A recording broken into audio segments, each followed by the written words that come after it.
Friends, welcome back to AppIQ, and in this video I'm going to show you how to extract text from images on your Samsung Galaxy phone or Android phone.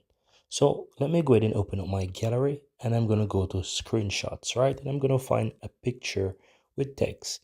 Now, as you can see here, this is a picture with Lionel Messi, right? And it says Lionel Messi not staying at FC Barcelona, right? This is just an image, as you can see.